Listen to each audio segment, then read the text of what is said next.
Hey guys, this is your pal Victor here from Cult Classics and Cult Following, and today we're doing some movie reviews. Right now we're doing a review of the new Disney Plus Premium Access and in theaters film Raya and the Last Dragon. This is from Disney Animation, the people who did Frozen, Wreck-It Ralph, Big Hero 6, Moana. Not Pixar, Disney Animation. So there's kind of like a clear-cut divide between those, Pixar movies tend to be the ones that are there to emotionally manipulate you and make you cry. Excuse me.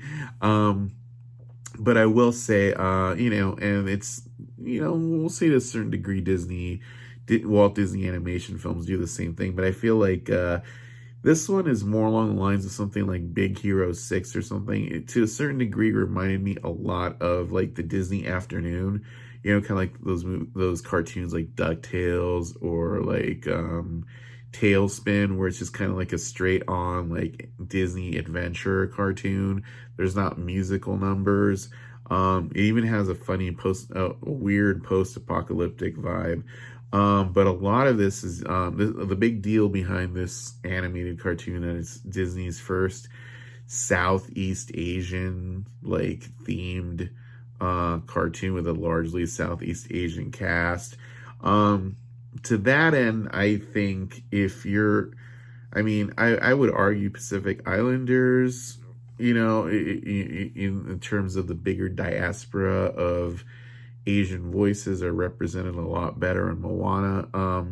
But I will say the misstep here in this movie, it's sort of like Book of Life, where like, oh, we're doing a movie about Dia de los Muertos, but we're gonna do this really kind of overly generic version of it that kind of ignores a lot of the iconography and kind of do our own thing. That's sort of how this feels like. Like there's a fictional version of Southeast Asia in this movie called Kumandra.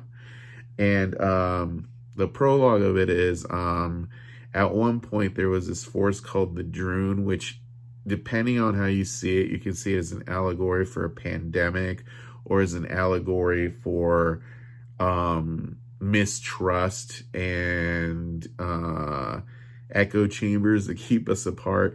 Either way, the people who live in Kumandra were being victimized by this like force that turns them to stone and keeps them all apart. And through the help of these dragons were able to stop it, especially this water dragon called Sisu, who's later voiced by Awkwafina. But that got rid of all the dragons, and all that was left was a dragon gem, which this one section of Kumandra called Heart ended up being the caretakers of. So Kumandra ends up splitting into 5 pieces called Fang, Heart, Spine, Tail, and Heart. I mean, there's 5. I don't know if I named them all. Either way, they all correspond to a different part of the dragon.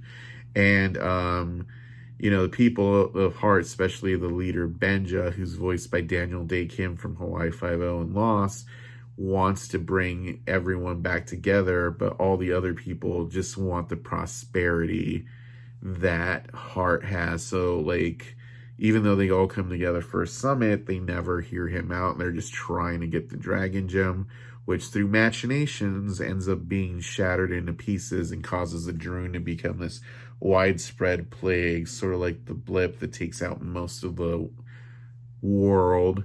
And then it jumps to 5 years later where Raya, who's riding this really cute giant pill bug called Tuk Tuk, that is amazingly cute. It looks like something out of Chippendale's Rescue Rangers.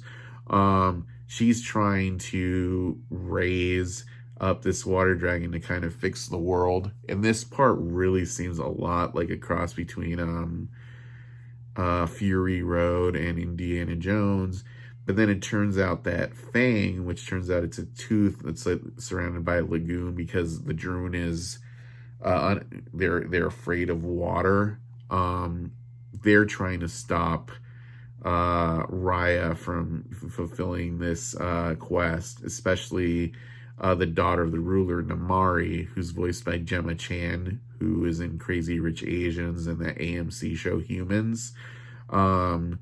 They had a relationship, like a friendship when they were younger, but it was affected by the events that caused the dragon gem to be shattered.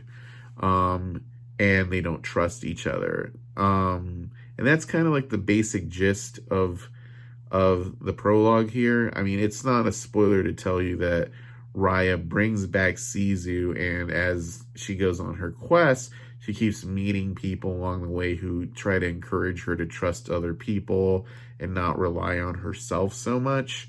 And that's kind of like the general motive of this movie, or the general underlying thrust of this movie, that it's important to trust other people, and that's the only way you can overcome barriers. It's a very simple message. I will say, if for kids, this should be an amazing movie, because, you know, my girlfriend's niece and nephew, I can just picture them watching this over and over and loving this movie.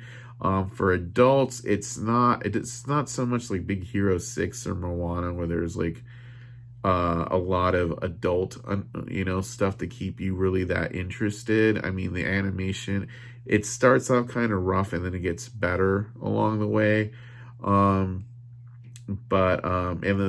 I said, the lesson in this movie is like a very simple lesson, about trust. So you can kind of like predict the beats in this movie if you've seen movies at any point in your life. Like, this is gonna happen, this is gonna happen.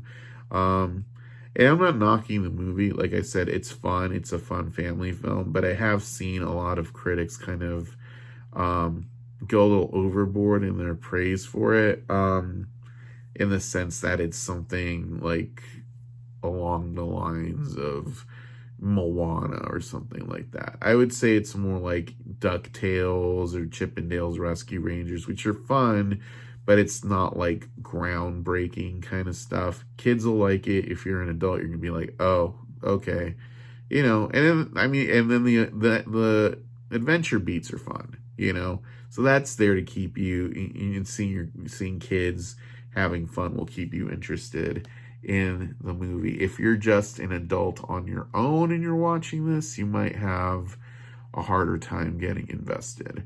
But I think overall my biggest disappointment was kind of how they went with like this sort of generic, to be blunt, Asia land for Kumandra, because there's like basically like as you go through this river that's a dragon, you can see elements like, oh, this place is sort of supposed to be like Hong Kong, this place is sort of supposed to be like Vietnam, this place is sort of supposed to be like India, without specifically being any of those places, and just being the most generic version possible, so as to not really set people off, And I get it to some degree, Walt Disney is this multinational company, and they just don't want to offend anybody.